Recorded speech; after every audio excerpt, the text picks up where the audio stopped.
Hi friends, అందరు ఎలా ఉన్నారు? బాగున్నారా?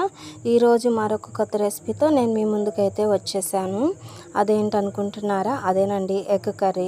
ఎప్పుడు మనం చేసుకునే విధంగా కాకుండా ఇలా కొంచెం డిఫరెంట్గా ట్రై చేయండి. టేస్ట్ అయితే చాలా బాగుంటుందన్నమాట.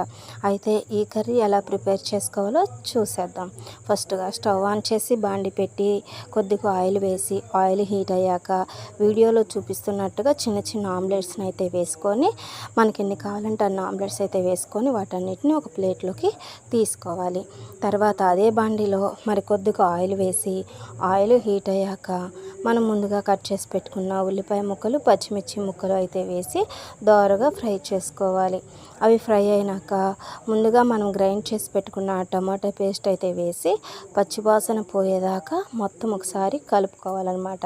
ఇది కలుపుకొని పచ్చివాసన పోయిన తర్వాత దాంట్లో తగినంత ఉప్పు, అలాగే ఒక స్పూన్ కారము వేసేసి కర్రీ మొత్తం ఒకసారి కలుపుకొని మూత పెట్టుకొని ఉడికించుకోవాలి. అలా ఆయిల్ అంతా పైకి సపరేట్ అయ్యి కర్రీ ఉడికినాక దాంట్లో మనం కొద్దిగా వాటర్ అనేవి యాడ్ చేసుకోవాలన్నమాట. యాడ్ చేసుకొని మూత పెట్టి ఉడికించుకోవాలి కాసేపు. అది ఉడికాక తెరులుతూ ఉండంగా మనం ముందుగా దంచి పెట్టుకున్న చిన్నులపాయ అయితే వేసేసి ఒకసారి కర్రీ మొత్తం కలుపుకొని మరొకసారి మూత పెట్టి కర్రీ మొత్తం ఉడికించుకోవాలి. కర్రీ కొద్దిగా గ్రేవీగా వచ్చాక దాంట్లో కొద్దిగా కస్తూరి మేతిని అయితే వేసి ఒకసారి కర్రీ మొత్తాన్ని కలుపుకోవాలి.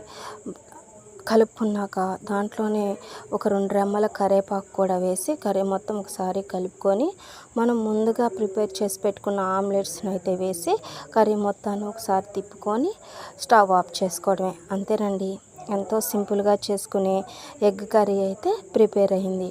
మరి ఈ వీడియో కనుక మీకు నచ్చితే లైక్ చేయండి, షేర్ చేయండి, కామెంట్ చేయండి. వెళ్తూ సబ్స్క్రైబ్ చేసుకోండి ఫ్రెండ్స్. బాయ్.